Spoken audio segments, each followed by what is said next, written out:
چلو. قال المصنف رحمه الله تعالى ونفعنا به وبكم في الدارين. باب التيمم. يت يتيمم لبعده ميلا عن ماء أو لمرض أو برد أو خوف عدو أو سبع أو عطش أو فقد آلة، ٹھیک. مستوعبا وجهه ويديه مع مرفقيه ہم، بضربتين ولو جنبا أو حائضا ہم، بطاهر من جنس الأرض وإن لم يكن عليه نقع ہم، وبه بلا عجز ہم، ناويا، فلغى تيمم كافر لا وضوءه ہم، ولا ينقضه ردة ہم، بل ناقض الوضوء، وقدرة ماء فضل عن حاجته فهي تمنع التيمم وترفعه، ہم، وراجي الماء يؤخر الصلاة، وصح قبل الوقت ولفردين، وخوف فوت صلاة جنازة أو عيد ولو بناء، لا لفوت جمعة ووقت، ولم ہم، يعد إن صلى به ونسي الماء في رحله، ہم، ويطلبه غلوة إن ظن قربه وإلا لا، ويطلبه من رفيقه فإن منعه تيمم وإن لم يعطه إلا بثمن مثله ہم، وله ثمنه لا يتيمم وإلا تيمم، ہم، ولو أكثره مجروحا تيمم، ہم. وبعكسه يغسل ولا يجمع بينهما. ٹھیک ہے. بسم اللہ الرحمن الرحیم. الحمد للہ وکفیٰ سلام علی عبادہ الذین اصطفیٰ اما بعد. تو یہ ہے باب التیمم. سب سے پہلے ہم دیکھتے ہیں ذرا اس کی ابتدائی باتیں دیکھ لیتے ہیں. ٹھیک ہے. پھر اس کے بعد ابتدائی باتیں مطلب تعارف، اس باب کا تعارف. اور اس کے بعد پھر ہم دیکھتے ہیں اس کے باب کا تجزیہ کرتے ہیں. ٹھیک ہے. اور آخر میں ہم کچھ تھوڑے سے قواعد یا ضوابط پڑھیں گے. ٹھیک ہے. تو جہاں تک تعارف ہے تو تیمم آپ کو معلوم ہے. تیمم یا تیممو تیممن، اس کے لغوی معنی آتے ہیں قصد اور ارادہ کرنا. اصطلاحی معنی تیمم کے آتے ہیں القصد الى الصعید للتطہیر. القصد م- الى الصعید للتطہیر مطلب کہ پانی کا ارادہ کرنا، نہیں پانی نہیں، مٹی کا ارادہ کرنا پاکی کے ارادے کے لیے، پاکی کے لیے، پاکی کے حصول کے لیے، یا جو بھی ہے، لیکن مٹی کا ارادہ کرنا پاکی کے لیے. اچھا. اب جو دوسرا پوائنٹ ہے وہ اس کی مشروعیت ہے، اور سب کو معلوم ہے قرآن سے، حدیث سے، اجماع سے ثابت ہے. قرآن میں آتا ہے فَتَيَمَّمُوا صَعِيدًا طَيِّبًا. ٹھیک ہے. اور اسی طرح احادیث کے اندر بھی بہت ساری احادیث میں آتا ہے. ٹھیک. تو بہرحال اس کی مشروعیت تو سب کے ہاں ہے. تیسری جو چیز ہے وہ ہے اس کی شرائط. بنیادی طور پر تیمم کی شرائط. تو عموماً علماء جب لکھتے ہیں تو کہتے ہیں کہ بھئی تیمم کی تقریباً 6 شرائط ہے. پہلی شرط ہے نیت. آپ کو پتہ ہے حنفیہ کے ہاں وضو کے اندر تو نیت شرط نہیں ہے، لیکن تیمم میں شرط ہے. دوسری شرط ہے مسح، کیونکہ یہ اس کا رکن ہے باقاعدہ، مسح کے بغیر تو تیمم ہو ہی نہیں سکتا.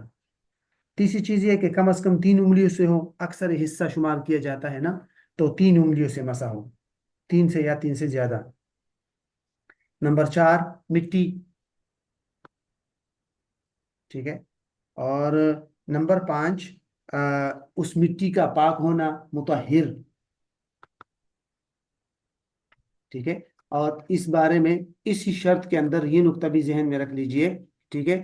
کہ مٹی کے پاک ہونے کا مطلب یہ ہے کہ وہ اصلاً پاک ہو. اگر کوئی مٹی ایسی ہے کہ جس کے اوپر پیشاب تھا یا اس طرح کوئی نجاست تھی، اور وہ نجاست خشک ہو گئی، تو وہ مٹی عام احکامات میں تو پاک ہو جاتی ہے، لیکن تیمم کے لیے وہ پاک شمار نہیں کی جائے گی. م- ٹھیک ہے. تو اسی لیے کہا کہ ویسے تو عام احکامات میں وہ پاک ہے، لیکن تیمم کے لیے اس کا وہ حکم جو ہے وہ پاک والا نہیں رہے گا. اچھا. اس کے بعد یہ ہوگی اس کی 5ویں شرط. یس. آخری 6ٹھی شرط ہے فقد الماء. فقد الماء کا جو شرط ہے نا، پانی کا نہ ہونا، یہ اس شرط کے اندر آپ یوں لگا سکتے ہیں، یعنی آپ اس کے بجائے یوں کر دیں کہ عذر.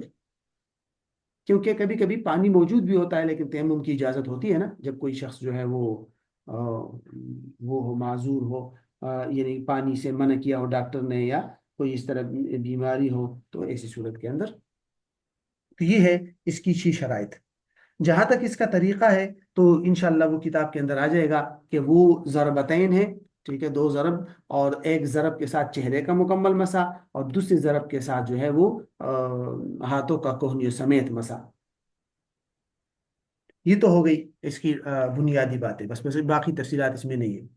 دوسری چیز جو ہے وہ ہے اس باب کے اندر جتنی تفصیلات ہیں ان کو ہم کہ کتنے چیزوں میں تقسیم کر سکتے ہیں، یعنی مکمل باب کو ہم 6 حصوں میں تقسیم کر سکتے ہیں۔ اگر آپ کے پاس مفتی ابوالعلا شاہ منصور صاحب والا نسخہ ہے تو اس کے اندر انہوں نے یہ کام کیا ہے،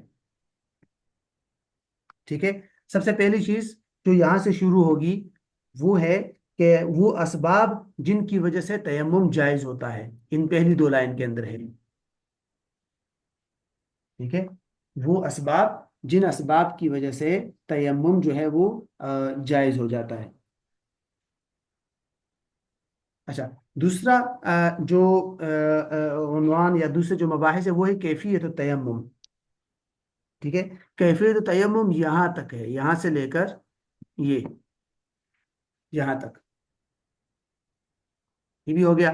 پھر اس کے بعد تیسری چیز ہے کیفیت التیمم کے بعد ما یجوز به التیمم، یعنی تیمم کس چیز سے کرنا جائز ہے، تو وہ یہ 2 لائن ہیں، ان میں ہے ما یجوز به التیمم۔ 3 باتیں ہو گئی۔ اچھا، چوتھی چیز ہے نواقض تیمم، یہاں سے شروع ہو رہا ہے یہ ولا ينقضه ردۃ وغیرہ یہاں سے، ٹھیک ہے۔ نواقض تیمم یہ ہو جائے گی 5ویں چیز، 5ویں چیز ہو گئی نا یہ، اس سے پہلے چوتھی چیز رہ گئی نا، وہ ہے یہ پیچھے والا شرط التیمم، نیت نا، ناوین، یہ شرط التیمم، یہ 5ویں چیز، چوتھی چیز ہو گئی، اور 5ویں چیز ہو گئی نواقض تیمم، اور چھٹی چیز یہاں سے ہے وصحہ، متفرق 3 4 مسائل یہاں سے۔ تو یہ ہے اس باب کا، سمجھ جائیے کہ اس کے اندر بنیادی طور پر یہ 6 باتیں۔ اچھا، اس باب کو شروع کرنے سے پہلے یہ کچھ ضابطے ہیں، ان کو بھی ذہن میں رکھ لیں، یہ بہت ضروری ہے، ان میں کچھ ضابطے سامنے تو نہیں ہے ابھی، میرے پاس دوسرے لیپ ٹاپ میں ہے، میں سمجھ آتا میں نے اس میں لکھے ہیں، لیکن میں آپ کو ایک نوٹ کراتا ہوں، آپ نوٹ کر لیں، انشاءاللہ اتنا مشکل نہیں ہوگا، ٹھیک ہے۔ پہلا ہے، یہ بڑا اہم ہے، التیمم رافع للحدث،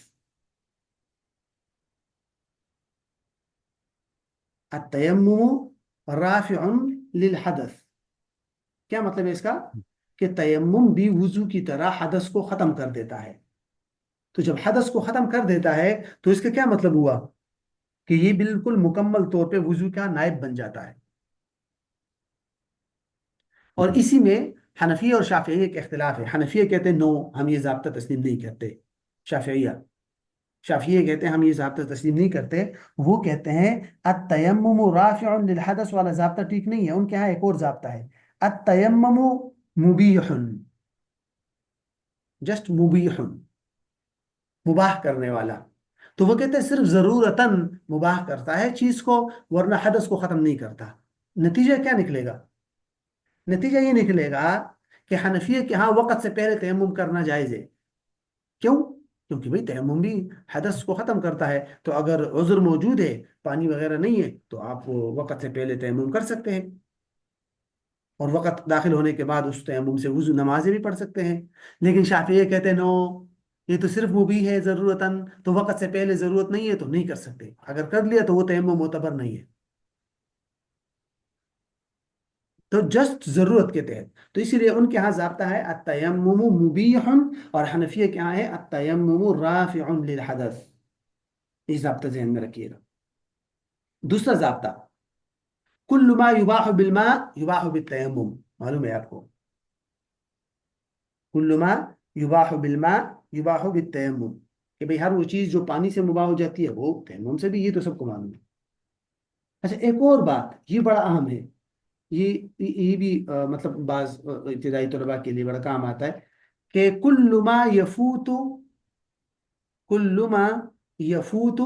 لا الى بدل، لا الى بدل مینس کہ اس کا کوئی بدل نہ ہو، فوت ہو جائے تو کوئی بدل نہ ہو، کل ما یفوت لا الى بدل، دین جاز اداؤہ بالتیمم مع وجود الماء.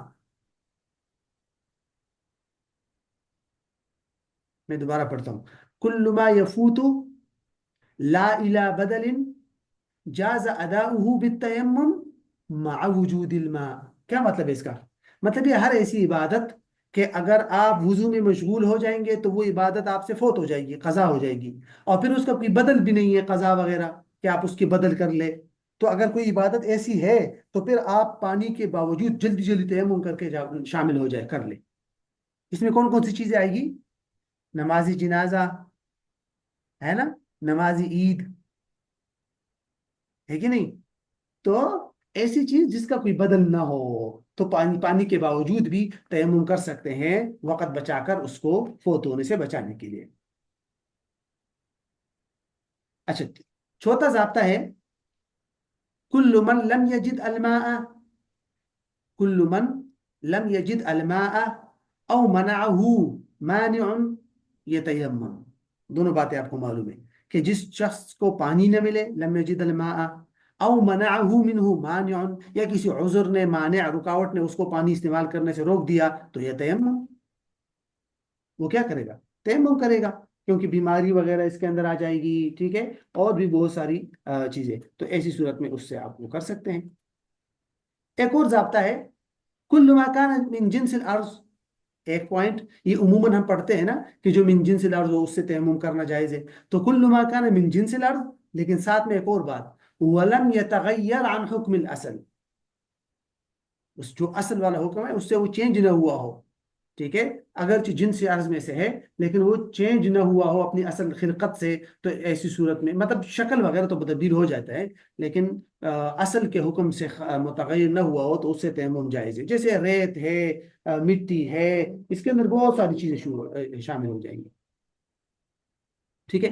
اچھا، ایک اور ضابطہ ہے نواقض سے متعلق، کل ما یبطل الوضوء یبطل التیمم. یہ بھی آپ کو معلوم ہوگا، سمپل ہے، آسان. ٹھیک ہے، کل ما یبطل الوضوء یبطل التیمم، لیکن اس میں ایک چیز اضافی ہے، وہ کیا؟ پانی کا ملنا. کہ وضو کے اندر اگر پانی مزید مل گیا تو وہ وضو نہیں ٹوٹتا، لیکن اگر تیمم کیا ہے اور پانی مل گیا تو تیمم ٹوٹ جائے گا.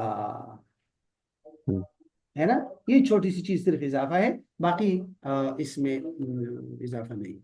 اچھا، ایک چھوٹی سی چیز بھی ذہن میں رکھ، لاسٹ ضابطہ، وہ یہ تو عام ضابطہ بھی ہے نا کہ غالب الرائے کالمتحقق، یا آپ یوں کہہ سکتے ہیں وہ ہے نا ہمارے فقہ حنفی میں جو عام قاعدہ ہے یار، کہ غلبۃ الظن بمنزلۃ الیقین. غلبۃ الظن بمنزلۃ الیقین، یہ کہاں کام آئے گا؟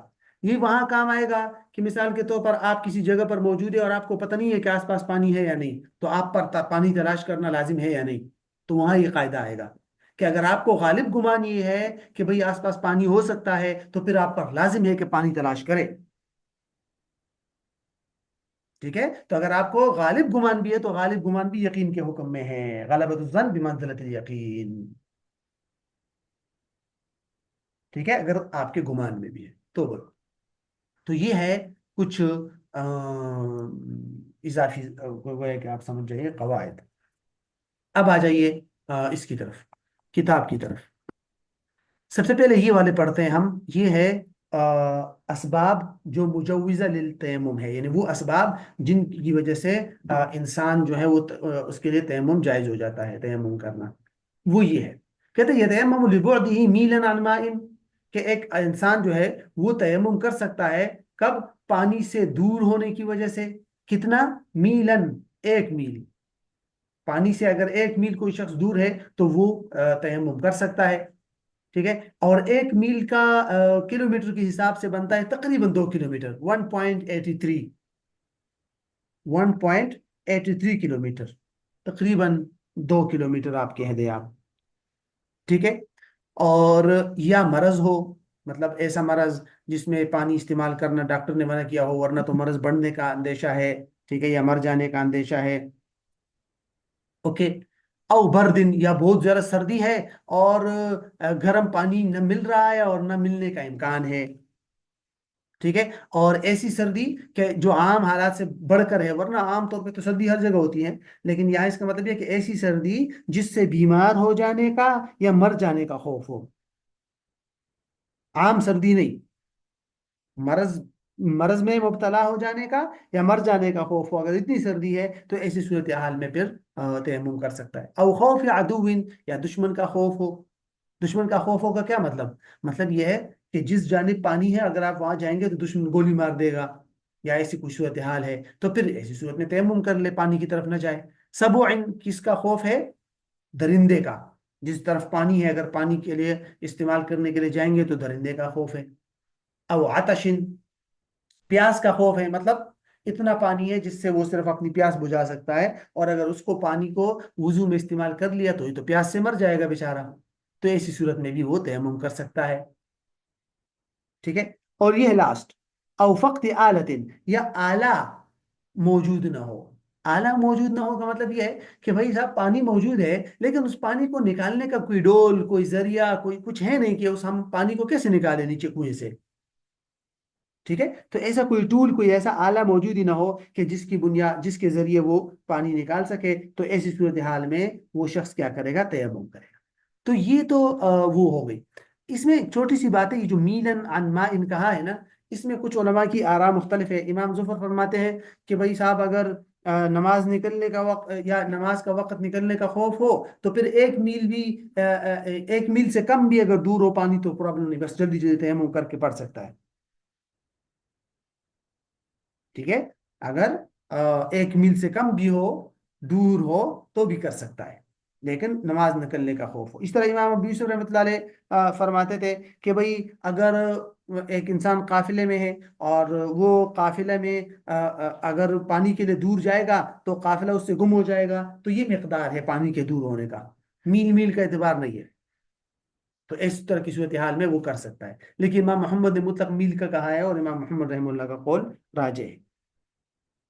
یہ جو چھوٹی سی بات ہے یہاں کہ سردی ہے بہت زیادہ، تو اس میں بھی کچھ اہل علم نے ہمارے جیسے کہ صاحبین ہیں، انہوں نے کہا ہے کہ شہر کے اندر یہ عذر نہیں بن سکتا برد، کیونکہ شہر کے اندر عموماً اتنی گنجائش ہوتی ہے کہ انسان کسی ذریعے سے پانی گرم کر لے، لیکن امام صاحب فرماتے ہیں کہ نہیں، اصل اعتبار عجز کا ہے۔ اگر تو ہم بھی تو یہی کہہ رہے کہ اگر شہر کے اندر ہو یا باہر ہو، اس سے فرق نہیں پڑے گا، فرق پڑے گا تو اس بات سے کہ بھائی اگر تو پانی گرم کرنے کا کوئی ذریعہ ہے نہیں اور ٹھنڈے پانی سے وضو کرنے کی صورت میں یہ خطرہ ہے، تو پھر ایسی صورت میں کر سکتا ہے، اس میں شہر کے اندر ہونے یا باہر ہونے سے کوئی فرق نہیں۔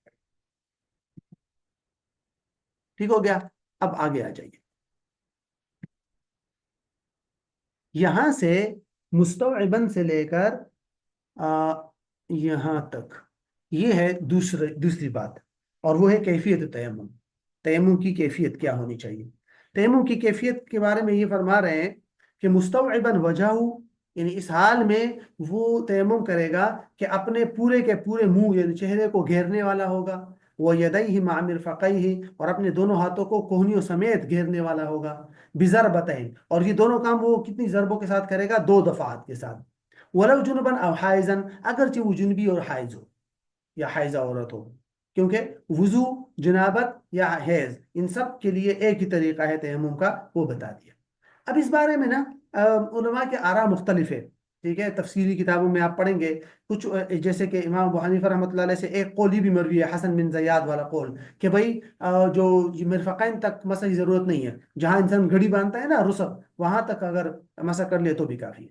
اور امام شافی کا بھی ایک قول قدیم یہ تھا، لیکن امام شافی کا جدید قول یہی ہے جو سامنے لکھا ہوا ہے، ہمارا جو مفتادی قول ہے اس کے مطابق۔ اور امام مالک کے نزدیک بھی یہی ہے کہ ہتھیلیوں تک، مطلب جہاں انسان گھڑی باندھتا ہے نا، کیا کہتے ہیں اس کو، گٹے، وہاں تک وہ کرے مسا، پیچھے مرفقین تک مسا جو ہے وہ صرف سنت ہے امام مالک کے ہاں۔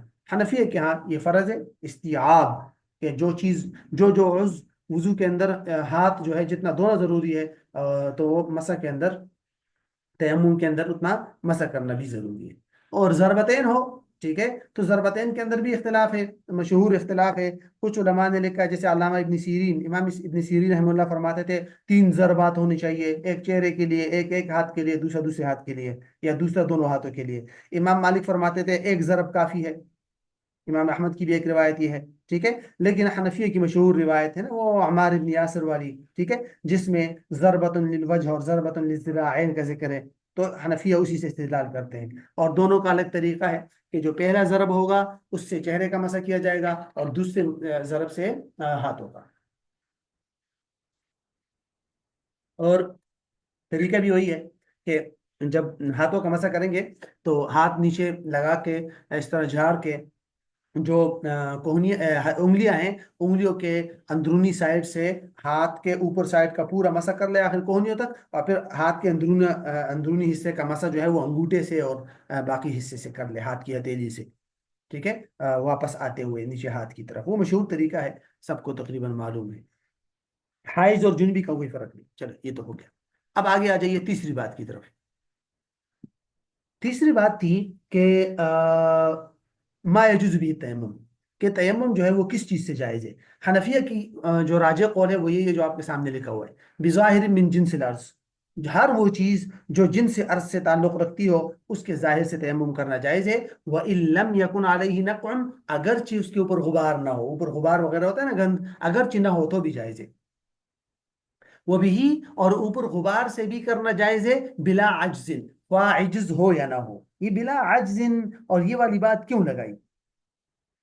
ٹھیک ہے، امام ابو یوسف رحمۃ اللہ علیہ فرماتے تھے کہ اوپر جو غبار ہے نا، کسی بھی چیز کا اوپر جو غبار ہوتا ہے اس پر تیمم کرنا تب جائز ہے جب عجز ہو، لیکن راجح قول یہ ہے کہ عجز شجز کوئی ضروری نہیں، بغیر غبار کے بھی جائز ہے اور غبار پر بھی جائز ہے، اور اس کے لیے عذر کوئی ضروری نہیں ہے، یہی راجح قول ہے۔ اور بظاہر من جنس الارض کہہ دیا تو جنس ارض کی پہچان کیسی ہوگی؟ عموماً علماء اس کی تعریف ہی کرتے ہیں کہ ما لا يحترق ولا ينتبع، جو جلنے سے جلے نہ اور اس کو پگھلانے سے وہ پگھل نہ جائے، ایسی چیزیں، خواہ وہ حدید ہے، سمجھ آیا؟ نہیں نہ، حدید تو پگھل جاتا ہے نا، حدید ہو گیا، رصاص ہو گیا، نقدین، یہ ساری چیزیں چونکہ وہ ہو جاتی ہے، تو یہ تو الگ ہے، لیکن جیسے کیا ہو سکتا ہے، مٹی ہے، یا ریت ہے، بجری ہے، پتھر ہے، ٹھیک ہے، تو ان سب سے وہ تیمم کرنا جائز ہے، کیونکہ من جنس الارض ہے۔ ہاں، اگر من جنس الارض نہ ہو تو، یا ایسی من جنس الارض ہے جو ما یحترق بالنار ہے، ٹھیک ہے، جیسے درخت ہے، اب وہ بھی من جنس الارض زمین سے نکلتا ہے، ٹھیک ہے، لیکن وہ کیا ہے، ما یحترق میں داخل ہو جاتا ہے، تو ما یحترق والے سے نہیں کیا جائے گا، شجر ہے، ٹھیک ہے، حنطہ ہے، ٹھیک ہے، یا یو، یا دوسری قید کیا تھی، لا ينتبع، تو لا ينتبع کے اندر کیا چیزیں نکل جائے گی، حدید، لوہا، اسی طرح پیتل، یہ چیزیں اس سے نکل جائیں، تو ان سے مسح کرنا جائز نہیں، یہ حنفیہ کی رائے ہے۔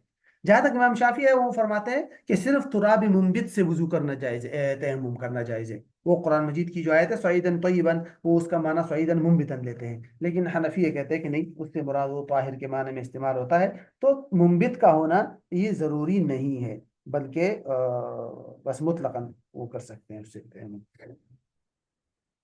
اچھا، یہ تو ہو گئی، اس میں بھی ایسی اور کوئی بات نہیں ہے۔ اب آگے آ جائیے، ایک شرط ہے یہاں، ناوین فلغا تیمم کافرا لا وضوء، ناوین کا مطلب کیا ہے، نیت کرتے ہوئے، تو اس کا مطلب یہ ہوا کہ تیمم کے اندر نیت شرط ہے، آپ کو بتایا تھا 6 شرائط ہے، ان 6 شرائط میں سے پہلی شرط ہی نیت ہے، اور کس چیز کی نیت کرے گا؟ علماء نے لکھا ہے نیت کرے گا کس چیز کی، ما لا یجوز الا بالطہارہ، ایسی عبادت کی جو جس سے صرف جو بغیر طہارت کے کرنا جائز نہ ہو، یہ پوائنٹ ذہن میں رکھیے گا، یہ بڑا ضروری ہے۔ تیمم کے اندر کس چیز کی نیت کرے گا، ما لا یجوز الا بالطہارہ، ایسا تیمم معتبر بھی ہے اور اس تیمم سے وہ ہر قسم کی نمازیں پڑھ سکتا ہے، سمجھ آیا؟ فار ایگزامپل میں آپ کو ایک بات بتاتا ہوں، اگر ایک آدمی نے اذان کے لیے تیمم کیا تو اذان تو بغیر وضو کی بھی جائز ہے نا، ما لا یجوز الا بطہارہ تو نہیں ہے وہ اذان، تو یہ جو تیمم ہے اس تیمم سے وہ نماز نہیں پڑھ سکتا، کیوں؟ اس لیے کہ اس تیمم کے اندر اس کی نیت ایسی عبادت کی نہیں ہے جو عبادت بغیر طہارت کی جائز نہ ہو سکتی ہو، یہی تو وجہ ہے، آپ دیکھیں گے آگے انشاءاللہ، ٹھیک ہے، تفصیل کے ساتھ جب بڑی کتابوں میں آئے گا کہ اگر اذان کے لیے تیمم کی یا دخول مسجد کے لیے تیمم کیا تو اس سے وہ نماز نہیں پڑھ سکتا، کیونکہ دخول مسجد اور اذان یہ تو ما یجوز بغیر طہارہ ہے. ٹھیک ہے. ہاں مثال کے طور پر ایک آدمی جنبی ہے، جنبی، اور وہ قرآن کی تلاوت کرنا چاہتا ہے، تو جنبی آدمی قرآن کی تلاوت کر سکتا ہے؟ نہیں کر سکتا. تو اب اس قرآن کی تلاوت کے لیے جنبی آدمی نے تیمم کیا، اسی تیمم سے نماز پڑھ سکتا ہے. کیوں؟ کیونکہ اس نے جس چیز کی نیت کی تھی وہ ما لا یجوز الا بالطہارہ تھا. تو یہ ضابطہ ذہن میں رکھیے گا کہ تیمم کے اندر کون سی نیت معتبر ہے؟ نیت ما لا یجوز الا بالطہارہ کی. یا تو نماز کی نیت کر لے یا ایسی عبادت کی جو بغیر اس کے درست نہ ہو.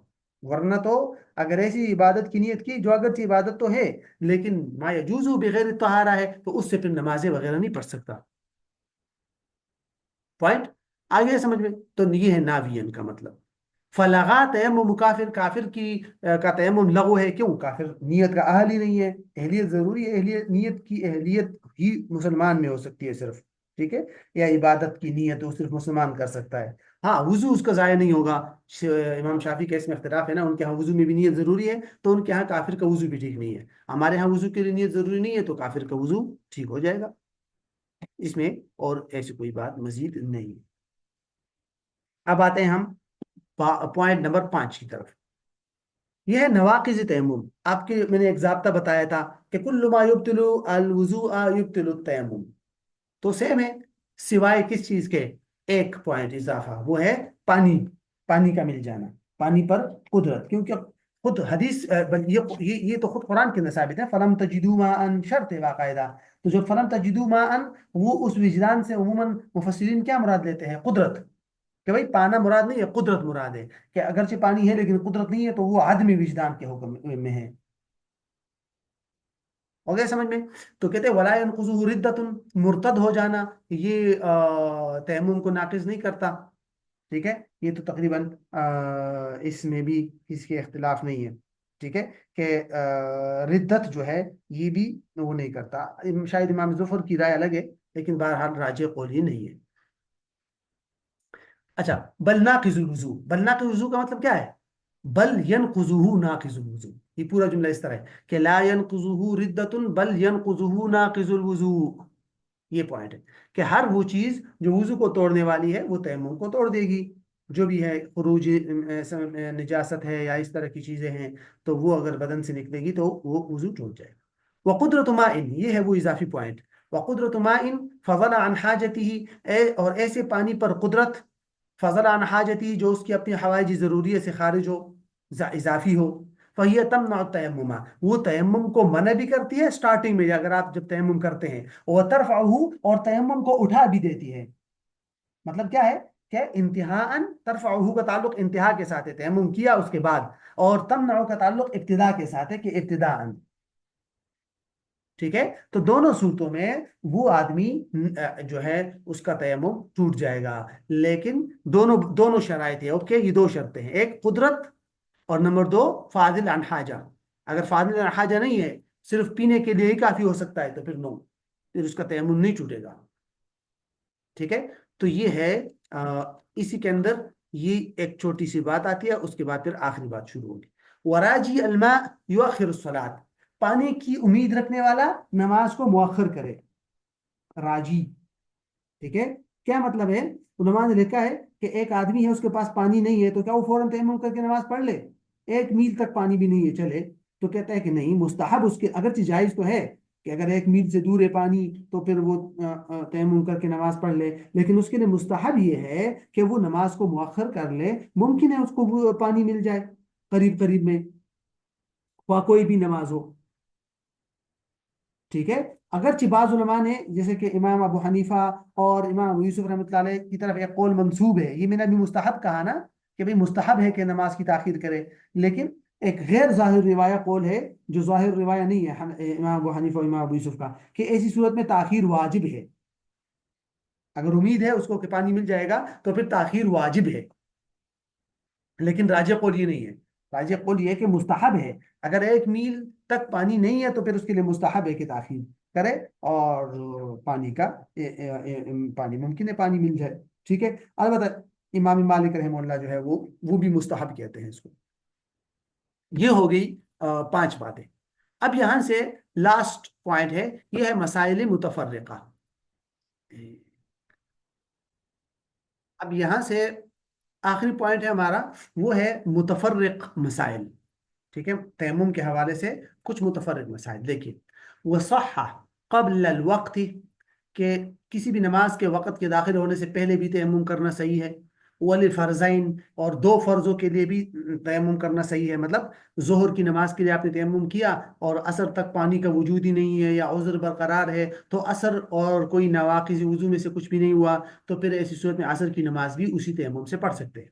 وخوف فوت صلاۃ جنازت اور او عید، ٹھیک ہے، اور اسی طرح نماز جنازہ کے فوت ہونے کے خوف کی صورت میں، اور یا نماز عید کے فوت ہو جانے کے خوف ہو، اندیشہ ہو، تو اس میں بھی صحیح ہے. ولو بناء، اگرچہ بناء ہی کیوں نہ ہو. ٹھیک ہے، لا لفوت جمعۃ و وقت، لیکن جمعہ کی نماز کے فوت ہونے کے لیے آپ تیمم نہیں کر سکتے اگر پانی موجود ہے. وہ وقت، یا کسی نماز کے وقت کے ختم ہونے، ٹائم کے ختم ہونے کے لیے بھی آپ تیمم نہیں کر سکتے اگر پانی موجود ہے. ذرا سمجھیے یہاں تک کون سا ضابطہ لگے گا. ابھی ہم نے پڑھے تھے شروع میں کچھ ضابطے، اگر آپ کو یاد ہو. صح قبل الوقت ولفرضین، کون سا ضابطہ پڑھا تھا ہم نے ان دونوں کے لیے؟ کہ التیمم حنفیہ کے ہاں، ر- رافع للحدث. یس، التیمم رافع للحدث. ٹھیک ہے، تو جب رافع للحدث ہے تو قبل الوقت بھی جائز ہے اور فرضین کے لیے بھی. لیکن شافعیہ کے ہاں تو ضرورتاً جسٹ بدلی ضروری ہے، مبیح ہے. ٹھیک ہے، تو اس لیے ان کے ہاں یہ دونوں صورتیں جائز نہیں ہے، نہ قبل الوقت نہ فرضین کے لیے. قبل الوقت کر لیا، وقت داخل ہونے کے بعد نہیں، وہ نہیں رہے گا. اس طرح ایک فرض کے لیے کر لیا، دوسرے فرض کے لیے دوبارہ کرنا پڑے گا. تو ان کے ہاں یہ صرف طہارت ضروریہ ہے. اچھا، اب یہاں آ جائے وخوف صلاۃ جنازۃ او عید ولو بناء، کو بعد میں دیکھتے ہیں کہ نماز جنازہ اور عید کے فوت ہونے کا خوف ہو تب بھی کر سکتے ہیں اگرچہ پانی موجود ہی کیوں نہ ہو. لیکن پانی میں وضو میں مشغول ہونے کی صورت میں اس کی نماز جنازہ اور نماز عید فوت ہو سکتی ہے، تو پھر ایسی صورت میں وہ کر سکتا ہے. یہاں کون سا ضابطہ لگتا ہے؟ ہم نے پڑھا تھا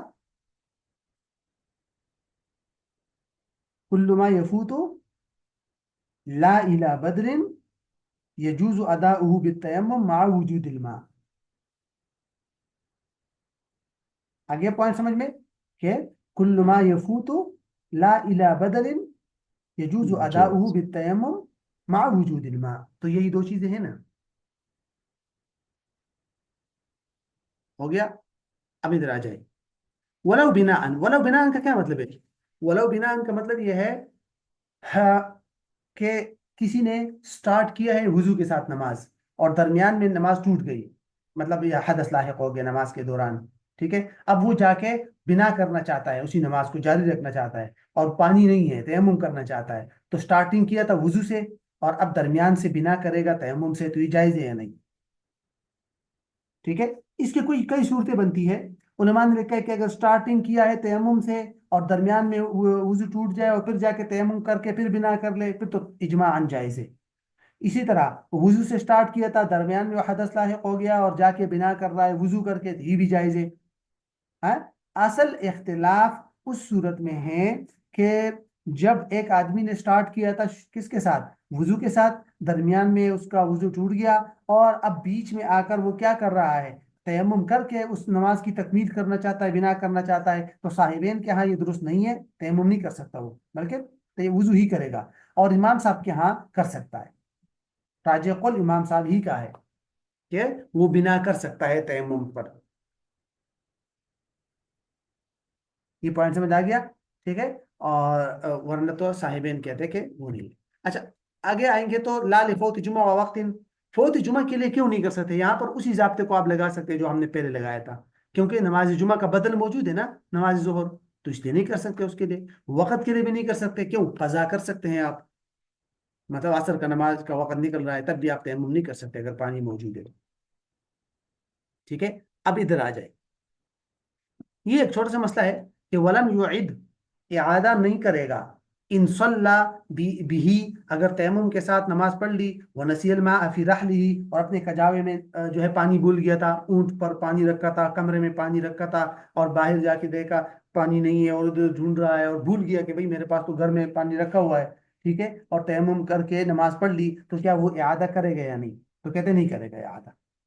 اگرچہ امام ابو یوسف رحمۃ اللہ علیہ کے اس میں اختلاف ہے کہ وہ فرماتے ہیں کہ اعادہ کرے گا، ٹھیک ہے، لیکن علماء نے لکھا ہے کہ نہیں، راجح قول یہ ہے کہ وہ اعادہ نہیں کرے گا اگر تو وہ بھول گیا ہے، ٹھیک ہے۔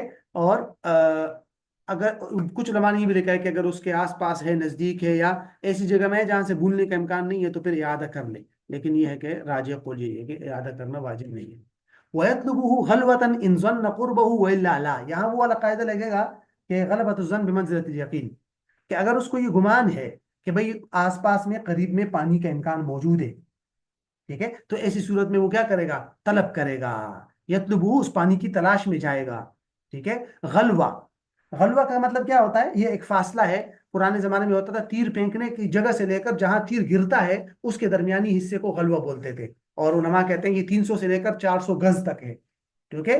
تو اتنا وہ جائے گا اور اتنا جا کر اس پانی کو تلاش کرے گا، ٹھیک ہے، اور یہ تب ہے کہ جب اس کو گمان ہو کہ قریب میں پانی ہو سکتا ہے، ورنہ تو نہیں، اگر گمان نہیں ہے تو پھر نہیں۔ تو غلبۃ الظن بمنزلۃ الیقین، یہ والا پوائنٹ سمجھ آ گیا؟